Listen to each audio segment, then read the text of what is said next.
Welcome into another weekly edition of Home and Home. Here with me, Chase Thomas of the Chase Thomas Podcast.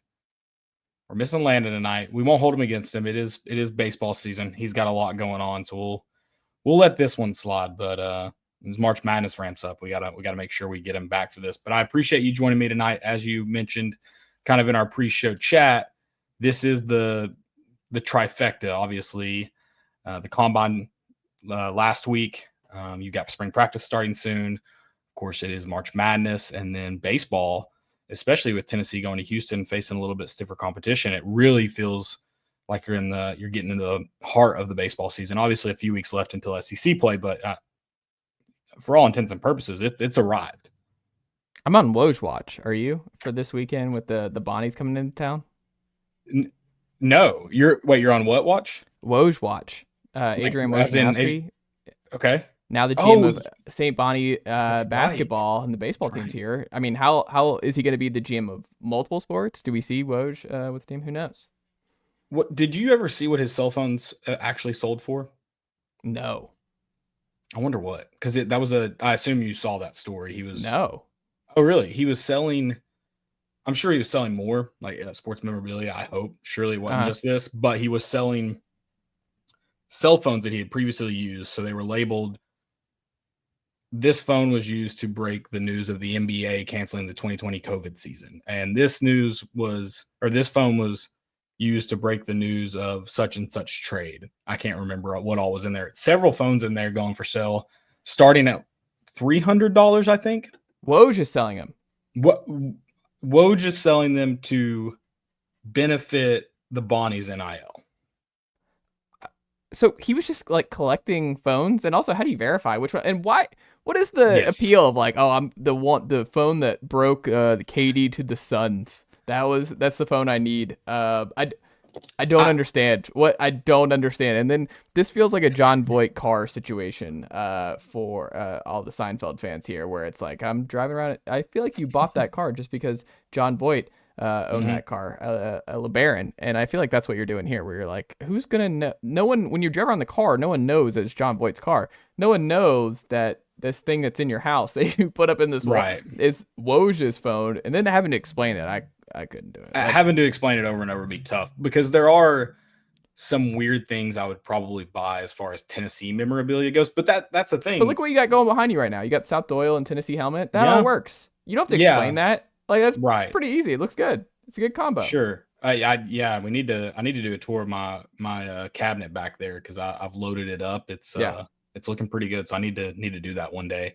But there is some weird Tennessee memorabilia. I don't know what the weirdest thing that would probably be like, oh, this is Jalen Hyatt's cigar from the Alabama game. Like, that's probably the weirdest thing I would It's kind buy. of gross. Do you want that? Like that a Yeah. used cigar? That's 5 touchdowns cigar. Yeah, I'll take it for a 52-49 win. Yeah, I'd do that. what's the price though? Like how high would you go?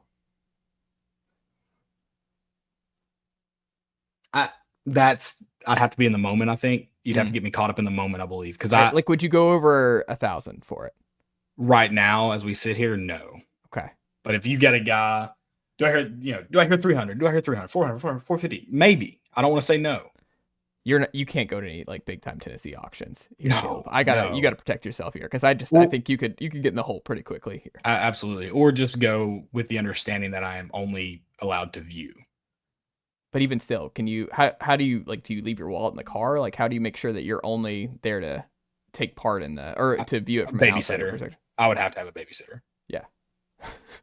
There would have to be rules this auction where you have to sign up or Nobody calls something, on submit a Caleb. deposit. Yeah, it would have to be a whole thing. I would take his jersey. Like I'm a big my dad has But that's a common collectible. yeah, I'm but saying like it the makes sense weird though. You don't have to ones. explain it, and it's like a game worn jersey that maybe he even signs or anything. Like that's just cool. Like it's a cool thing to have in your house. Like Absolutely. my dad when he was like a ticket guy when he was in high school for Georgia Tech football games, Mhm. and he got Tony Dorsett gave him his game worn jersey his Heisman year, like just That's gave it like when Pitt incredible. played Tech, and he kept it and he has it it's like in a like the whole thing by Sure.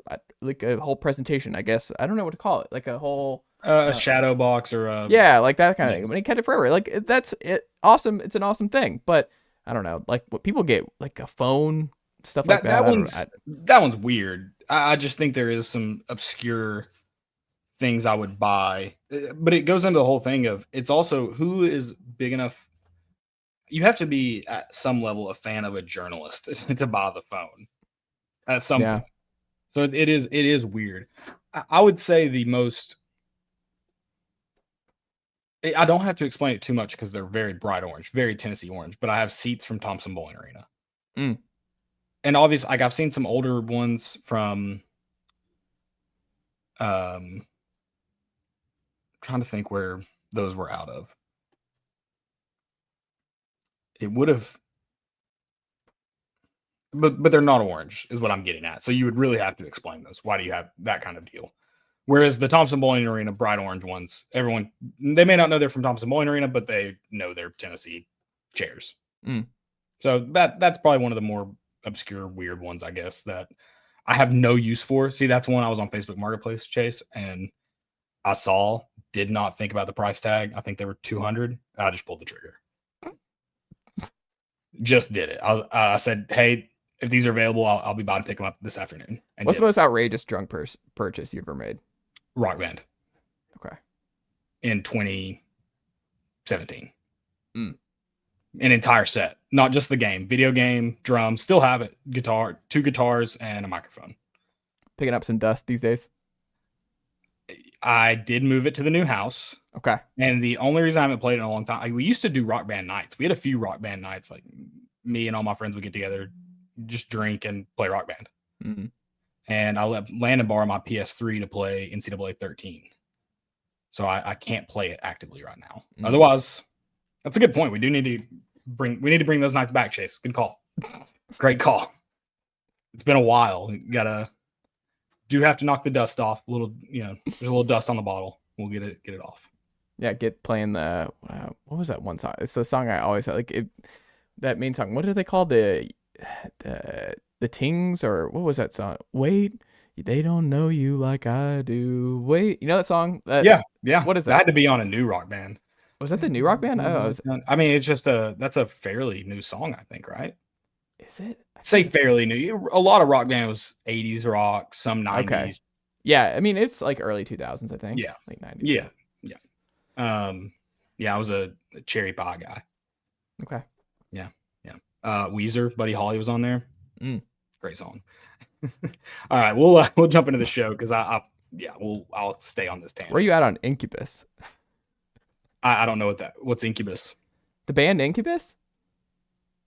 I don't think I might be familiar with the song. Educate. You typically musically educated. Drive. So you know her Drive. I'm just so bad at music. That little riff sounded familiar. Man, I'm sorry to put you on the spot. No, I mean 311. I feel like you would 311. Like, hold on, how old are you? I will be 30 in April. Yeah, we're close in age. I turn 34 next month. I would assume there was more crossover. Maybe there was like a different musical demographic in Atlanta versus Knoxville in the mid 2000s. There's some music crossover because I have a brother about your age, but a lot of that is because of my brother. So not all of my friends listen to early 2000s punk rock type. If it's punk rock, I don't know if punk rock's the right word, but a lot of that even kind of trends that way. So if I listen to it, that's more of because of my older brother. Interesting. Yeah. I feel like you, and this is just from our interactions and getting to know you over the months here, Caleb. I would guess you're more jam band stuff, and I feel like I might be wrong here. And Landon would be more country, like old school rock. That I feel like Landon he would be more of the Creed demographic, where he will enjoy some Creed at a wedding. And you're more. I don't think he's. You kind of nailed it. Okay. You're really close. Landon's definitely more country, and then I think I like old school rock more than him. Yeah, but his musical, I don't know what the right Rolodex maybe for it. He knows the lyrics to so many songs. And so he'll probably know the lyrics to more songs than I do. 80s, maybe 70s rock. but I'll probably listen to it more.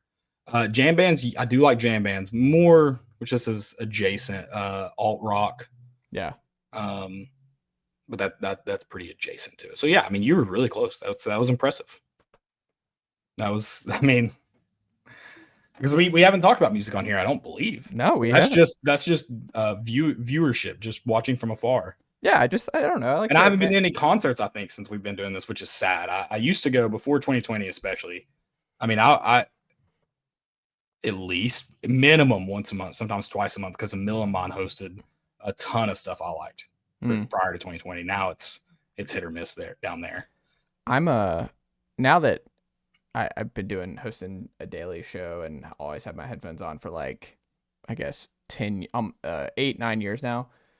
I have like full on tinnitus, and I'm so protective of my ears now, like every day. So like concerts out, like I'm the person who brings earplugs to movie theaters now. Yeah. Where like I just can't. It drives me nuts. So I can't go to sleep at night without sound on in the background. So like I'm falling asleep to the big three that you might be able to guess here. I mentioned one, Seinfeld, Arrested Development, or Archer. Like any of those three, and I've seen them so many times that like my brain doesn't try and keep up with what they're actually saying, so it could just knock me out 10 to 20 minutes every time. It's great. What was the second? Seinfeld, and what was the second one? Arrested Development.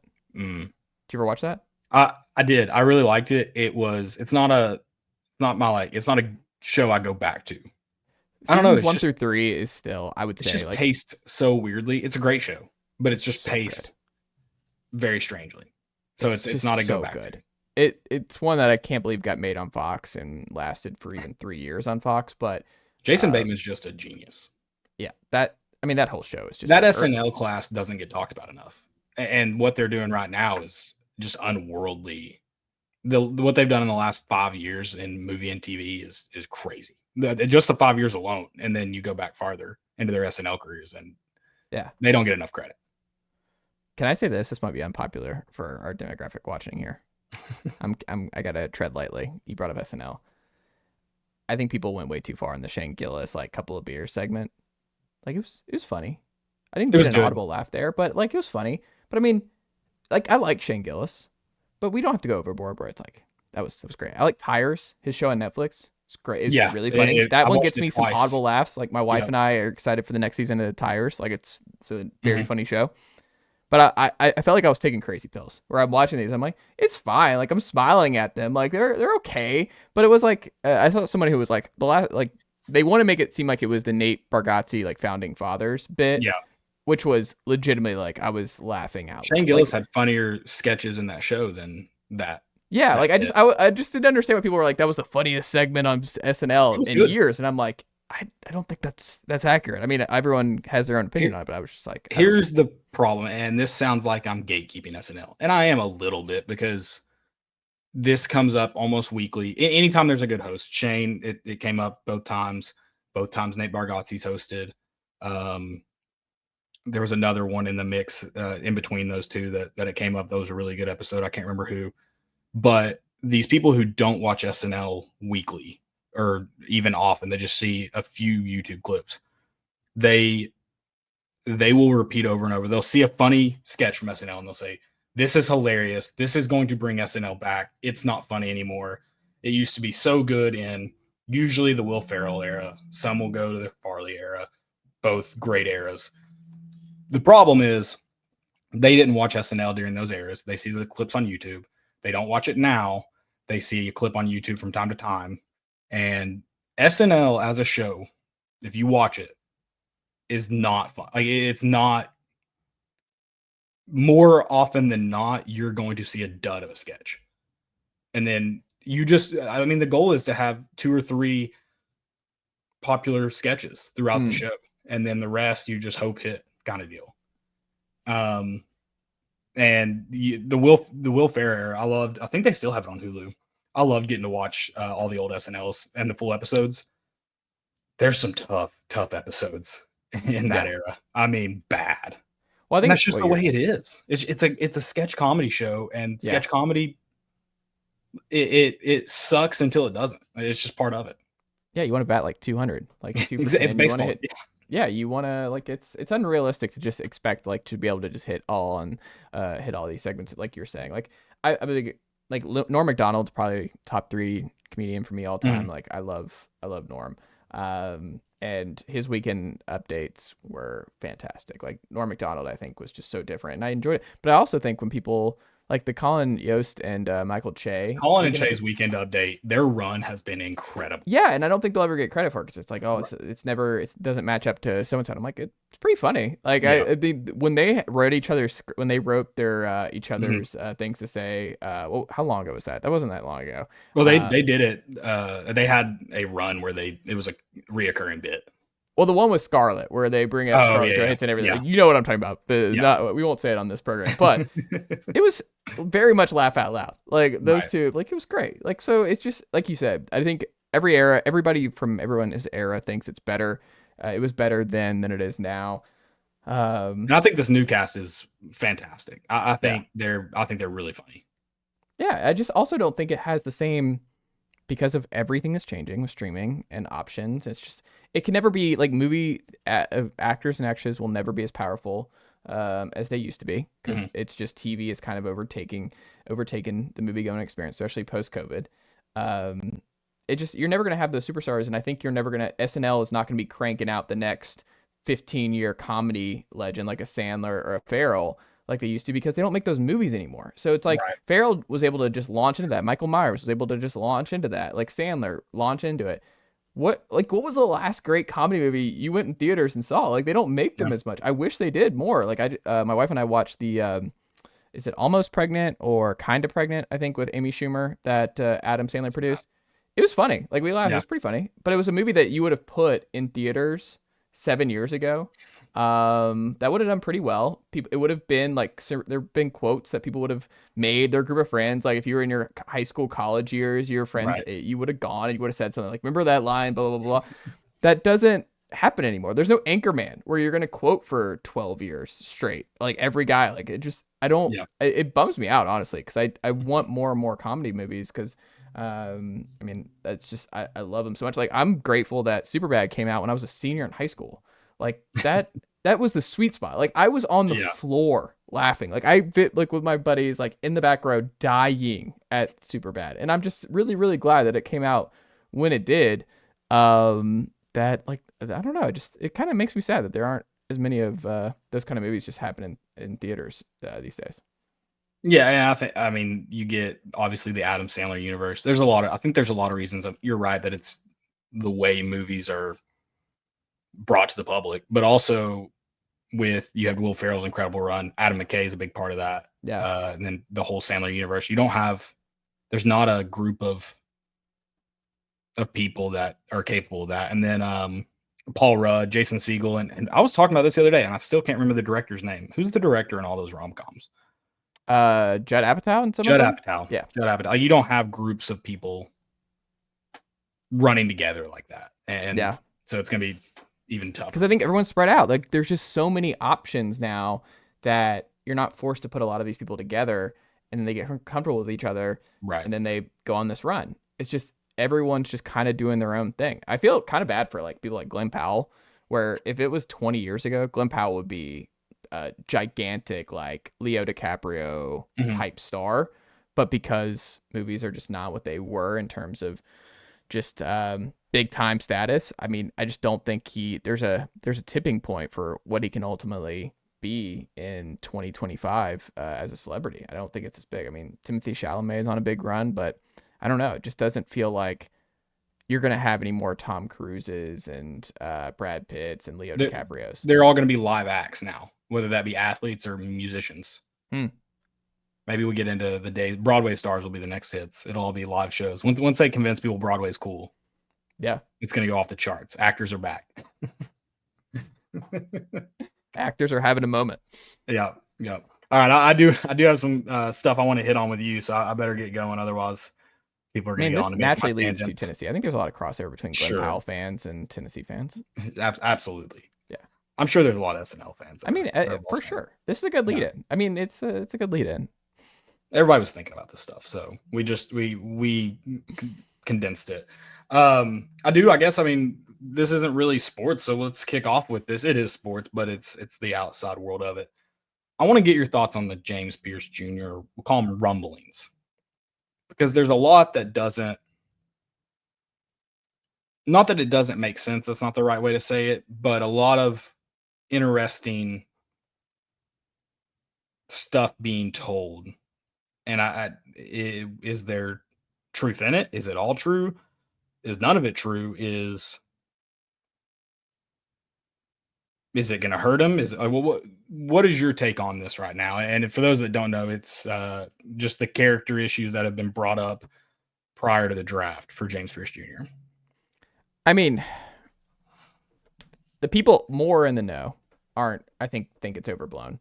I think it's overblown. I think it feels kind of smokescreeny to me, where it coming up to the draft and then someone's going to talk themselves into it, where it's like you just get him in I forgot which Vol reporter talked about, like getting him in. It's important to get him in the right kind of situation. I mean, getting him in with some vets, getting him in with a winning franchise, things like that. Like, no one thought over the last 2 years that as James Pearce Jr. was succeeding at UT, of like, oh, we weren't wondering about what's going on with Pierce or any kind of issues. So that it came up now just kind of sucks for him.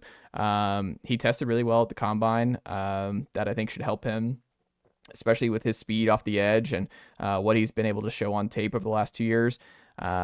He played a bunch of snaps, especially this year. I think he led Tennessee's defensive line in snaps with this group. So he was productive. He didn't have the same sack total that I think a lot of us thought he might have in 24, but I think he was productive. I think he gave up sacks in terms of just not getting guys in the ground. And there was just some weird stuff. You go back and watch the tape this past year, I think he had a lot more where if he just over pursued a little bit and if he had just done this thing a little bit differently, then I think he gets a sack there. I think Pierce was really productive again. I think he's a first round talent.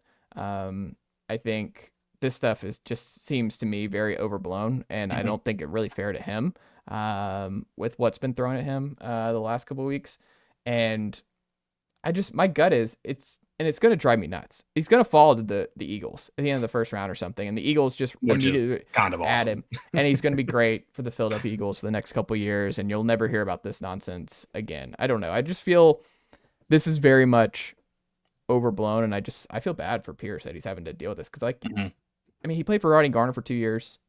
There was just never he didn't miss any time. There weren't any suspensions, anything like that. No real run-ins in the law, anything like that either. So to me, I don't know. I just think it's all, from the outside looking in, very much overblown, and to me, it just feels pretty unfair to Pierce.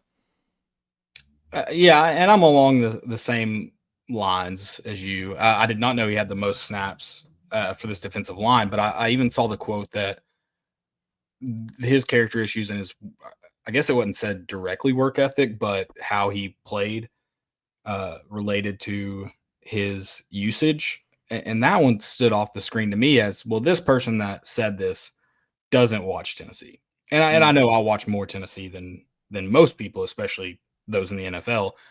But that's just the way Rodney Garner and that defense rotates.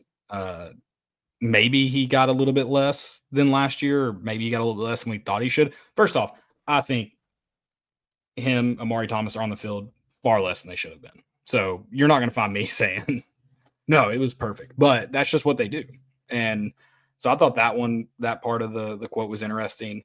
And if I'm a Tennessee coach, I'm going to hesitate to talk to scouts now, because this reflects poorly on them if any part of it's true. But if you're a Tennessee coach, you want to you want to be honest with them. You never want to lie about a player. Same for high school coaches. When a recruiter comes in and asks about a kid, you want to tell them the truth and say what the deal is with them: good, bad, great, ugly, because you want that coach to be able to trust you and call you when they need to know about a situation, or when they're looking for a guy, or you want them to trust your opinion. But if this stuff's going to get out, could it negatively impact? Could coaches recruit against you using it? I think it's certainly possible, and it's just not a scout. Whoever's dropping this stuff, I get it's media, but if I'm a Tennessee coach, I'm saying put your name on it.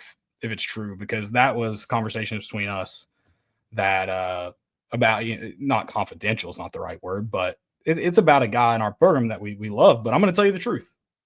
I'm going to be 100% honest with you, because we want you to continue trusting us. And it's just, there's a lot of that stuff that rubs me the wrong way and kind of gets back into the smokescreen stuff. It just feels very smokescreeny. Feels very, I want this guy to drop to 20 or whatever. And so I don't know what to make of it. It could all be true for all I know. I don't know, but it just feels off to me. Yeah, I don't like it. It feels kind of slimy to throw that at him without really like being able to, because like you said, like the thing that annoys me, I mean, James Pearce, I mean, I have it right in front of me. James Pearce played 464 snaps. He graded out at 87.1 for PFF off the edge this year.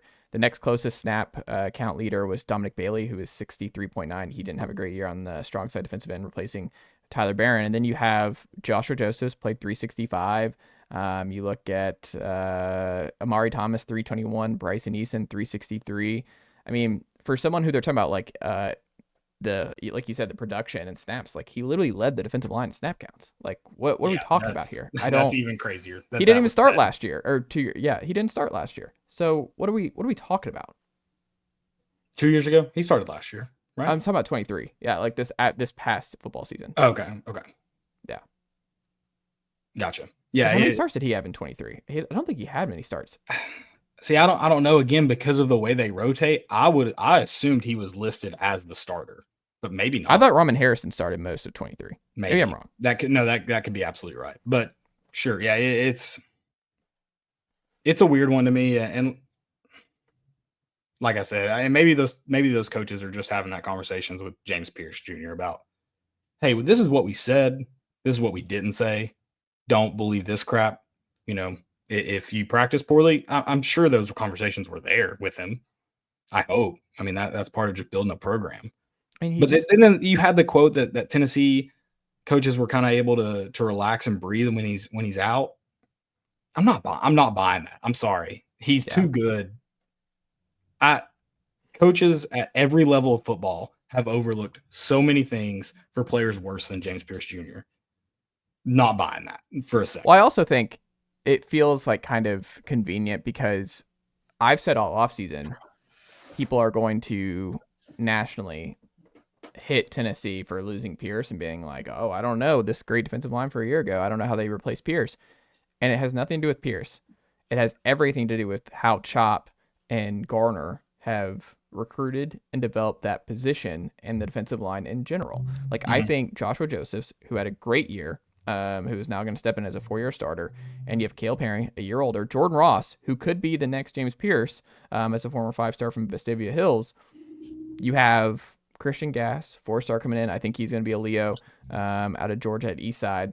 Like, they're going to rotate, and they're going to be really, really good again. And I think there's a path that the depth at Leo is stronger than what they had this past year. So I think Tennessee might be better, or Tennessee's defensive line.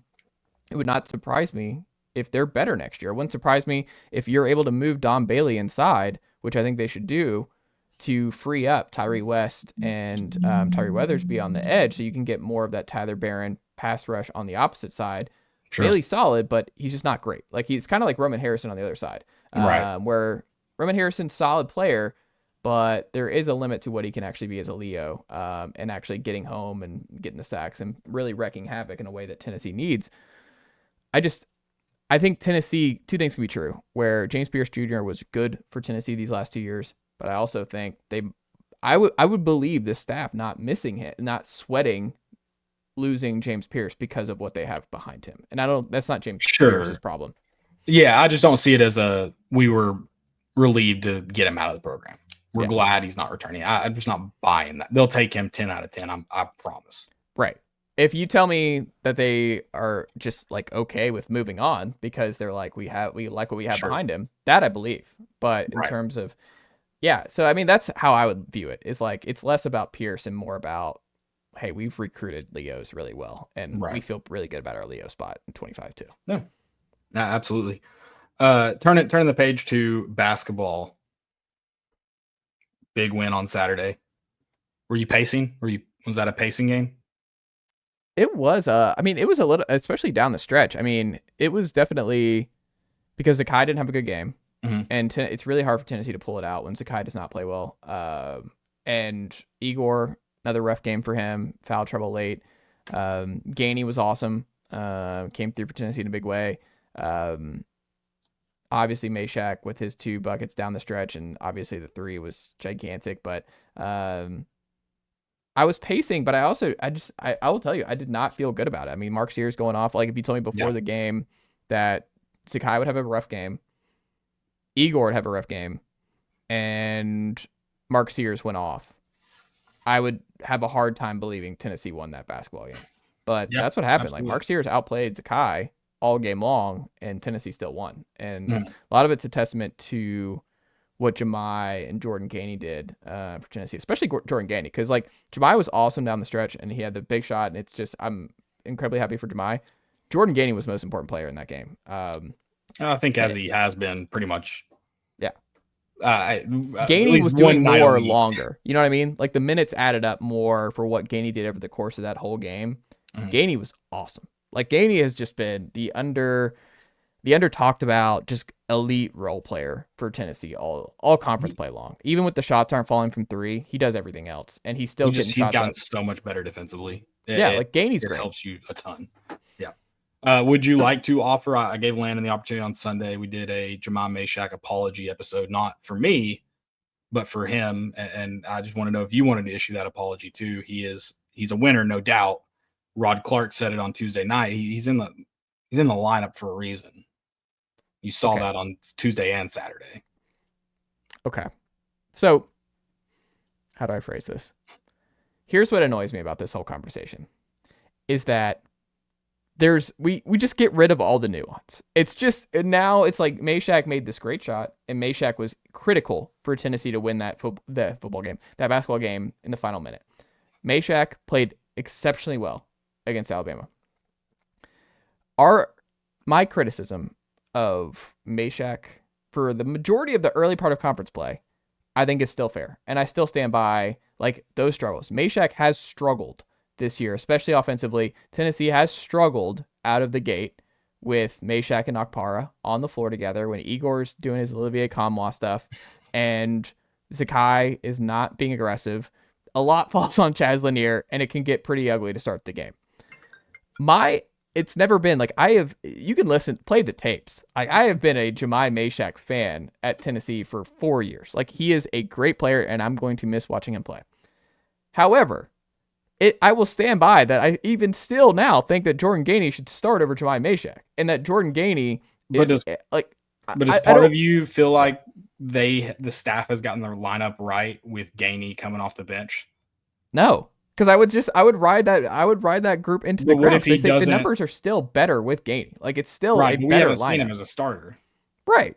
And there was I mean, he started against was Florida. it It went pretty well. was it last year or 2 years ago?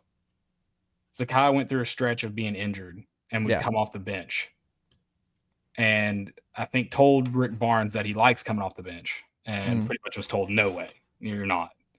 Yeah, it was the Colorado game. Remember, like that was really, really rough. This was what, 22, 23, I think it and would it have been was like, 23. and it was the early part of the year, and it did not go well at all. And we were kind of wondering, it's like, should he come off the bench? Is it just more of he's like a 6 man, just supercharged 6 man? And it was I like, think that might be Jordan Gainey. I do. Like it just seems like they've gotten the lineup right. And I think going into Rod Clark's comments, Meshack gives you too much to. I think they've split the minutes correctly, and I wouldn't. I don't think it's broken. I don't know if it's as best as it can be, but I don't think it's broken. I've never even said it's broken, but I think Right. it's okay for us to have fair, like No, I'm not adult saying you can't conversations mention it. about like I think reasonable minds can be like, hey, I think it's fair to wonder if Gainey should start over Meshack. Like even still, like it really ultimately matters who's closing, and Gainey's always closing, which is what ultimately matters for Tennessee is that Gainey's on the floor in crunch time. But to get out of the funk of these slow starts sometimes, I mean, I still go to like Jordan Gainey is one of your 5 best players, and he is not on the court to start these games, and it's it can be a problem. Sometimes it's not. Gainey wouldn't have fixed the problem, but I don't know. I'll stand by. Like I think Jordan Gainey has been a really, really good player for Tennessee all year long.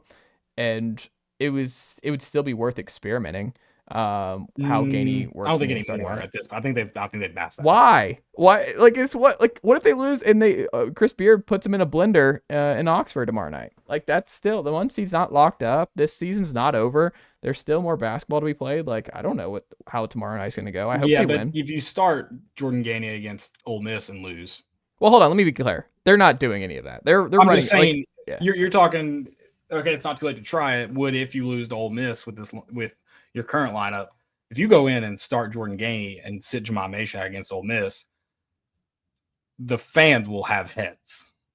But like we just talked about, like Jordan Gainey had a better game than Meshack on Saturday. But if you mix up the lineup that's worked, that has put you in a position to all you have to do is take care of business and you're a number 1 seed.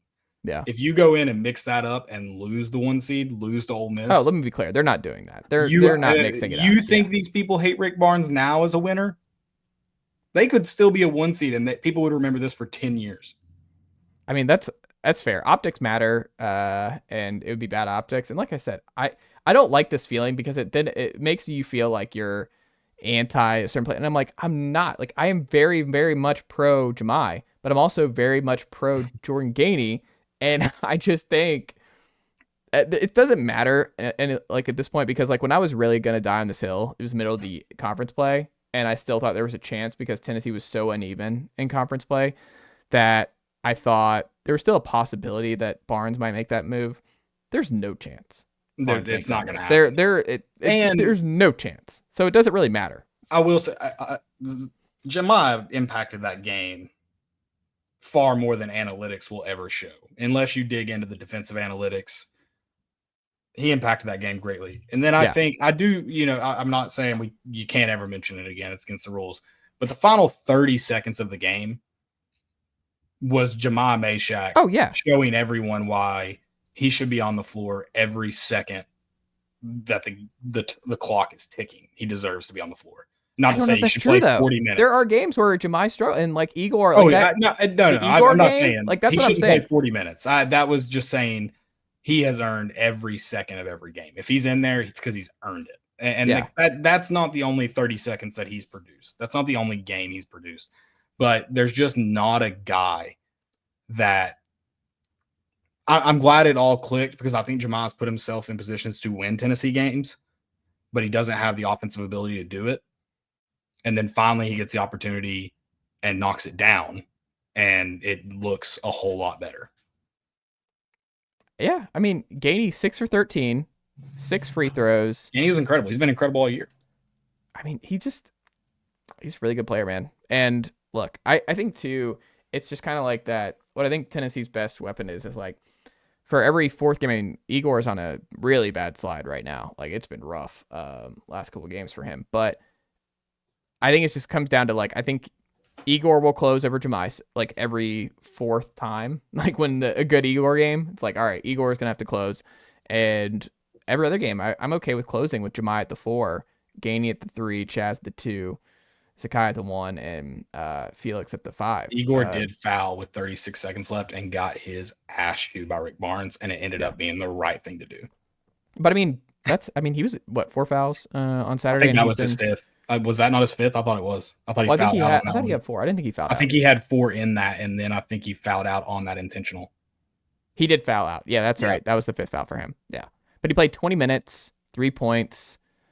I mean, 5. He did have 2 big rebounds, I'd call it. Yeah, not a good game. It has not been great of late for him. So for when doesn't have it, I think you roll with Jemai at the 4, and good things happen. Like Jemai was awesome. Like that's the whole thing. It's like Jemai was awesome for Tennessee on Saturday, and I hope that continues. But it's just like like it has not been the case all conference play. Like that's not. It's just it feels great. It's recency bias. We all love Jemai. And I feel like I have to throw out all these caveats where I'm like, I obviously love Jemai. I am pro Jemai. I am glad that he is on our team. However, can we at least have open discussions about like the best lineups and how to start these games? And like, because we all want the same thing, which is to get a number 1 seed in Tennessee to win a national title this year. And I'm not saying I have the right answer here. I am just saying I think the conversation is still fair, and I think people are like, oh, you don't appreciate Jemai Meshack. It's like, look, you can appreciate Jemai Meshack, but can we talk about the full season and You like how this has all looked over the course of the year? you do understand there have been a lot of fans that have not had the conversation like you in good faith Yeah, that are assholes. that's fair. And yeah, that's a lot of it. Because More of it I is I don't want to come give to you it and with Landon a bad faith. hard Yeah, time that's a great point. because you and Landon, I want to give you guys a hard time because you all haven't done it in bad faith. That hadn't been Jemai sucks, get him off the floor. Hmm? But then that dude, you have said he shouldn't start, and he literally wins the game for Tennessee top to bottom. Yeah. And so I'm just going to tell you guys to suck it because I've been riding him as a starter Like the I whole lost time. it with my wife. Like it was great. Like I love that moment. It felt like Bama Tennessee 2022 in football. Yeah, no, Like the absolutely. McGrath kick. It felt incredible, and I'm glad I was able to share it with my wife. And I'm glad I'm super happy for Jemai. But I also have watched every minute of Tennessee basketball this year, and I all the minutes add up. It's like baseball when you're like, oh, it's just who cares? It's a Saturday in May, and I'm like, if you lose this, I mean, that one game can decide whether or not you win the division or not. Like every Mhm. game of the 162 matters, and I just think you have to keep it all in mind. Like even if someone gets hot down the stretch, it's like, oh, that's why you don't doubt so and so. And it's like, well, they were good for August through September, but they were also awful from May to Well, July. So that's a thing I'd already forgotten until I watched the Hunter Inslee documentary. He struggled late in the year and then went on an you unreal run. forgot he moved down the order. Like it was I not had going well. forgotten how serious the Hunter Inslee issues had gotten Yeah, until I watched that documentary. and I love And Hunter Inslee, but and I that's my mean, is a legend as he should be yeah. and should have a statue built for him. Me and Landon said outside of Omaha, sliding into home plate. But yeah, I mean, the Hunter Inslee struggles will be forgotten, rightfully so, because of his stretch. I mean, Cal Stark, like what Yeah. that was. I Oh, mean, I nice mean, play. going into Omaha, there were people saying that he should not be in the lineup, I mean, which I thought was crazy. It sucks to see a guy bat that, struggle that much at the plate, yeah. but he did so much for you behind the plate And he that also had he he could was have super batted clutch down the zero, stretch. zero, zero. I Yeah. mean, you could have put 3 zeros there and I would have said, keep him in the lineup. Jemai is actually the Cal Stark of Tennessee basketball. Yes, absolutely. Where like the coaches love Cal Stark and they see something that fans don't and will go to bat and will go to war to protect Jemai and Cal. And the players all know what he does. And fans might get frustrated with the offensive production from both guys, but they are kind of like this heart and soul, like these defensive first guys that are just otherworldly defensively and do other stuff that like, and then come out with some huge clutch moments. And you're like, all right, it's all fine. We're all good. Well, I think it goes back into part of why I just trusted it. Obviously, some of me watching it, but I also just trust Rick Barnes and his staff a lot. I think they get it right more often than they get it wrong. Mm-hmm. And so part of that is defaulting to them and saying they trust Gainey as a 6. They want him as a 6. And I think they have it right. But I won't lie. Part of it is I just think they're a good staff as a whole. It's not just Rick Barnes. But obviously he's a huge part of that. But yeah, I think they have it right. That's I mean, I think there are going to be games, and that's I think people still have to understand. There's going to be games where it's good for Jemai to close with the 5, and I think there are going to be games where Jemai will not be closing with the 5 come tournament time. I think it's going to be a case by case basis. If absolutely. Igor's got it going, I don't know if Jemai closes. If Igor doesn't have it going, you might as well just go small and let Jemai fly around at the 4 in a Draymond Green type role, and let him cook. So I think he does different things. I mean, at least he tries to get to the hole in that position, unlike yeah, a player I that's also part of it. love. Like there's been fair things like Jemai driving to the rim. Like it's been like Jemai like inside like on fast breaks and stuff where it's like he like finishing has been an issue all year long. Jemai inside. Like but I don't want to like I'm not ripping Jemai. Like it's just Jemai does other things really well, but I think it's just like the Cal Stark thing where you're like I mean he was batting like .098 at like at one point. Like it was you can be honest about like certain issues like where you're like okay like I trust Tony Vitello. I understand that Cal does these things well. I understand Jemai does these things well, but can we have a fair conversation about like what is the tipping point, or how do you balance this? Or and last year was a little bit different because you had Cannon Peebles, who was obviously a freshman sensation at NC State, and you were just kind of like, what are we doing here? Because he's kind of in and out at the DH spot, and Should he not get a more of an opportunity? And I think you kind of wonder here where Gainey's more of an all-around player, and gotten better defensively, as you talked about. But I mean, he impacts the game so many other ways. I mean, he's aggressive at the hole. He goes to the line. He's a great free throw shooter.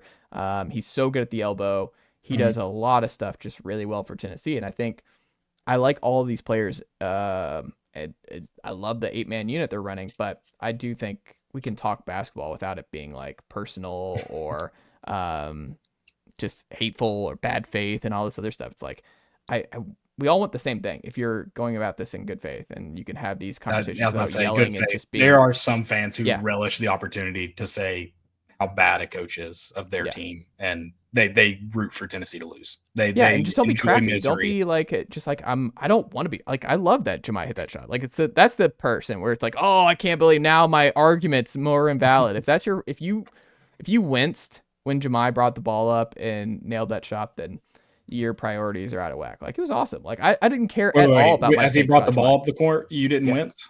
No, you weren't nervous. No, you didn't want him to pass and or call a timeout.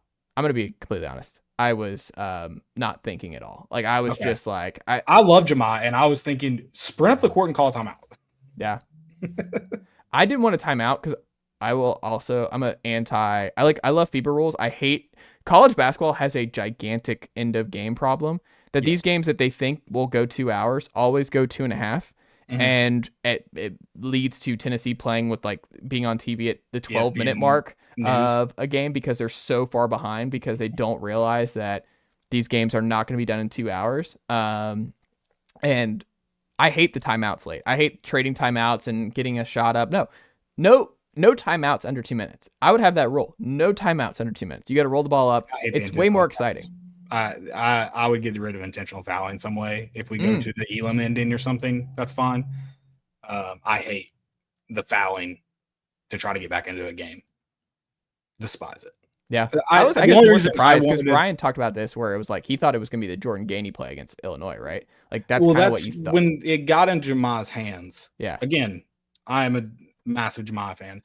I just knew it wasn't a play we wanted. And that's why as soon as he started bringing the ball up the court, I was thinking, get to the half court line and call a timeout. That's the only way you can get the ball. Well, Sean talked about it. Like, I think they only would have had 0.7 seconds if he called timeout. I think if he would have had to go faster, but he was very casual. I mean, it was going to be tight no matter what. Even if he got up, like, you would have been really, really you would have had to do a rise and fire. It would have been a catch and shoot, similar to the one Ziegler missed against who was that against? Oh, was that who did Ziegler? Was that Vandy? No, who was that? Was it Vandy? It was an away game. I can't remember. It's a good question. Why am I blanking on it? It might have been Vandy. No, I don't think we had a buzzer. Hold on, I'm going to figure it out.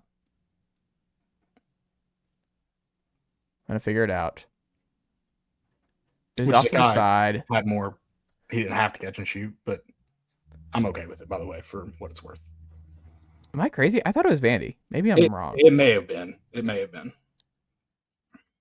Nothing else stands out. I'm looking at the rest of these looks here and who Tennessee's won.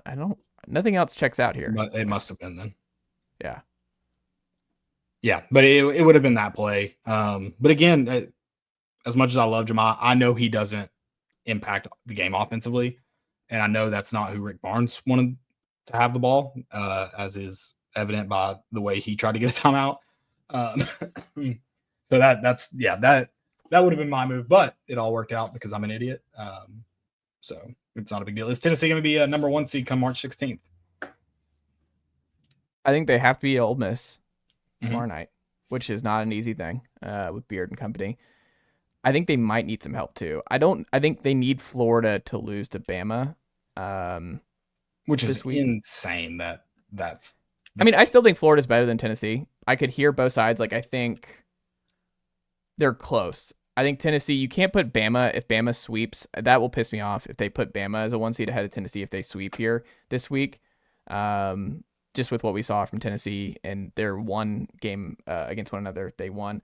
I also just kind of wonder, we don't have a clear idea on how much the tournament's going to matter because in past years it hasn't mattered for Tennessee where they've won it, and it came out later. Like Texas A&M was super mad because they had that run and then it didn't matter. it's incredible that the tournament doesn't matter. But that's the thing; they've set the precedent Right. in their But in how they've seeded that the tournament does not matter. But they've never outright said it. In fact, I think they've said we look at the tournament. yeah, But then all evidence to how they seed teams points to the not impacting it in the slightest.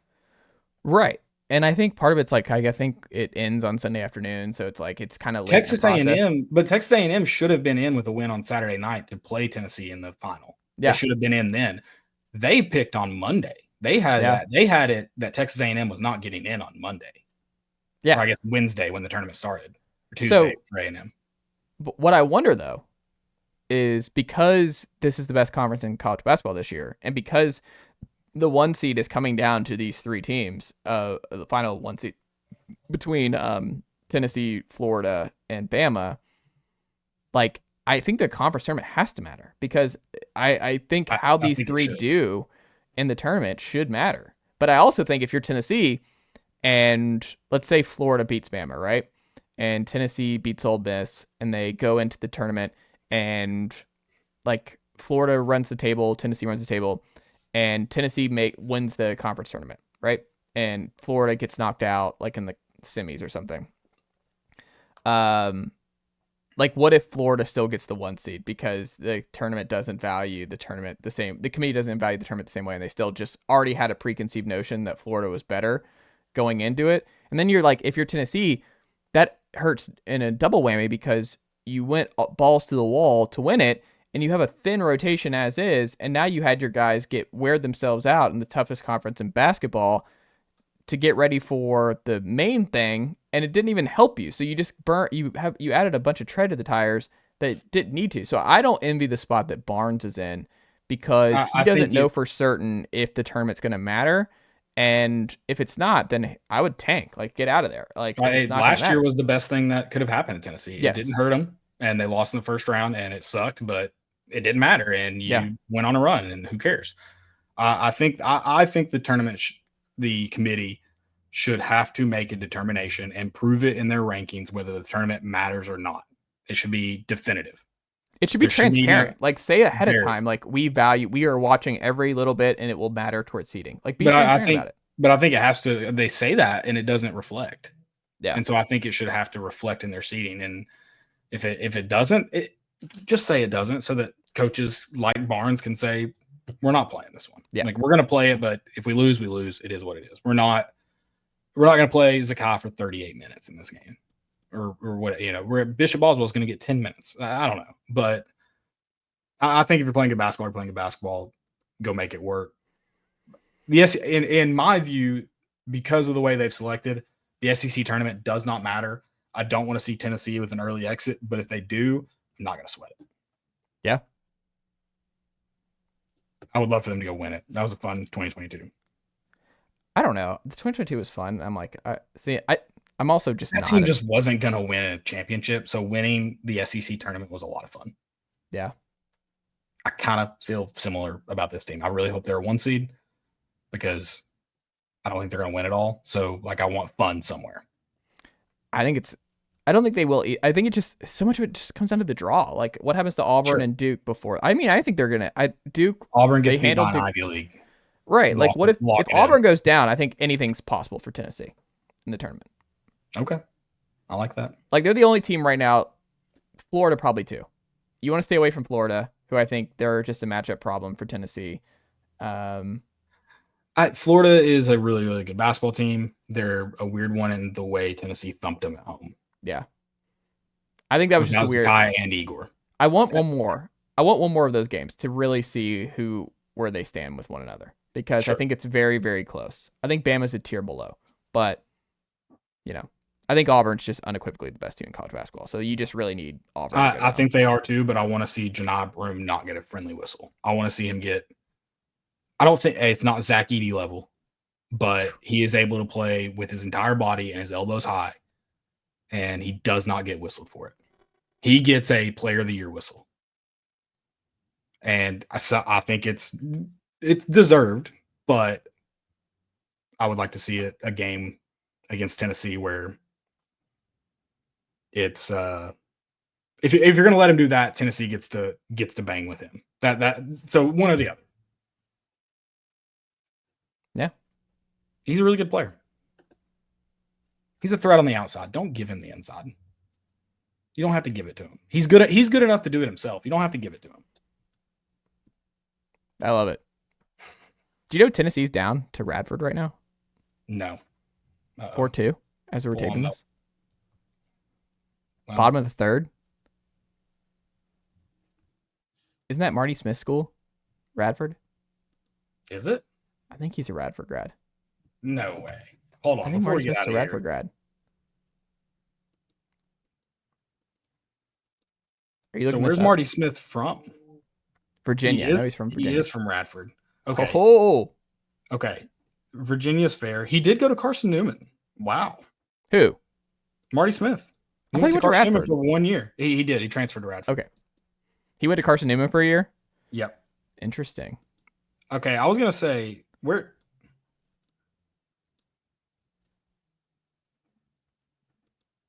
yeah. Virginia's fair. It just doesn't feel like the South. And that feels, he's our Southern son, I think Virginia's part of the I won't be South. so mad. Virginia's in the South. Maryland's not in the South, I feel like. Virginia's in the South, but it's not Southern, It's I don't know. Appalachia. I'll add Virginia. I think Virginia's got some, like, Virginia is really not far. Bristol's not far from Tennessee. You can, like, I think there's a lot of crossover. I mean, you go to Dollywood and there's a bunch of Virginia Tech folks at Dollywood. Whoa. We can't. I can find a lot of people at Dollywood. We can't. No, I'm telling you, go Christmas time. I'm telling you, Caleb, do that can be full our qualifier. We can find a lot at Dollywood.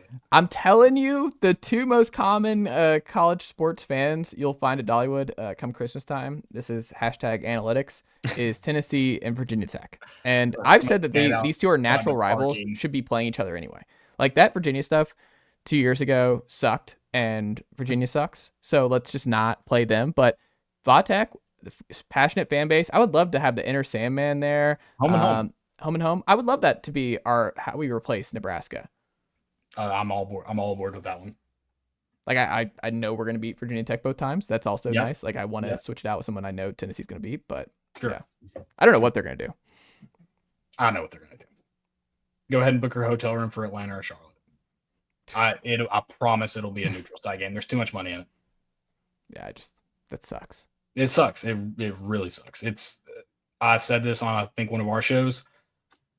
ADs and these powers that be want to talk about what's ruining college football. They're actively ruining college football every time they schedule a early season neutral site game. Am I a coward if I don't want to be in Lincoln in 2026 with 3-year starter Dylan Raiola, 2nd-year OC Dana Holgerson, and with where Nebraska's going to be? I think Tennessee would lose that game in 26. New quarterback for Tennessee. If it's early on in the season, I don't think Tennessee would be favored in Lincoln in 26 if that game happened. Yeah, I think a little bit of a coward because well, thanks for holding back here, Caleb. I think Nebraska. I'll go to Lincoln any day of the week. I mean, but I'm saying, like, do you feel good about that game? As a Tennessee, like, thinking win, lose, I would go any day of the week to find out. That's I don't have faith in that. I don't have faith in that rule at all. I also, it bummed me out more the Provo one, because I think playing at BYU would have been really cool. That sucked, because I thought that would have been really cool to see Tennessee at BYU. I would hate the thought of going to BYU any day of the week before Lincoln. What? BYU is. Vols aren't losing to BYU. That's not. Well, they already have. I'm talking about in this era. Like I'm talking about strictly where Tennessee's at right now as a football program. I don't think now they're doing that. Okay. I love this. See, I feel the other way around I feel Tennessee's not losing to a Big Ten Nebraska team. Interesting. I think Nebraska can be really good this year. I think they're like 9-3, 10-2. Part of this is I have zero respect for Deion Sanders and that Colorado program, and they're an interesting one. I don't know what they look like post Hunter and company. I thought they had an impressive year. I mean, Caden Salter up and down tenure at Liberty, Tennessee legend Caden Salter. Getting Caden Salter will be interesting, but it's not Shooter or Sanders. So I'm interested. We'll see. He also doesn't recruit. How can you win in college? If he can win in college football without recruiting, fair enough. Big 12 is just weird because I think the preseason top 7 all like they were all the worst team in the conference. Like you look at Oklahoma State, they were awful. Like everyone in the Big 12 people thought were going to be good this last year were terrible. Arizona State good, BYU good, Iowa State good. It was very weird. So the Big 12 is just like a whole weird conference in terms of like it's so unpredictable. I have no idea what's going to happen in the Big 12. Agreed. All right, Chase. Thank you so much for doing this tonight. We appreciate everybody that's tuning in. Hopefully, Vols pull this one out. That'd be a very unfortunate loss after a great weekend. We'll talk baseball next time we're on. Of course, we have run out of time here. Tell everybody where they can listen to you this week. Find you at ChaseThomasPodcast.com. As always, listen to us on Apple, Spotify, wherever you get your podcasts, full episodes right here on YouTube, as well as shorts, clips, all the good stuff. More important issues, guys. Caleb and Landon and Joe sometimes too over there, premiering on our channel as well every single week. And look out for clips and all that good stuff there. But make sure you're subscribed on your preferred podcast player and all that good stuff. We're in the thick of things, man. It's one of the great things about being Everything School HQ. Always stuff to talk about. Absolutely. Thank you again. We'll see you guys next week over on the Chase Thomas Podcast.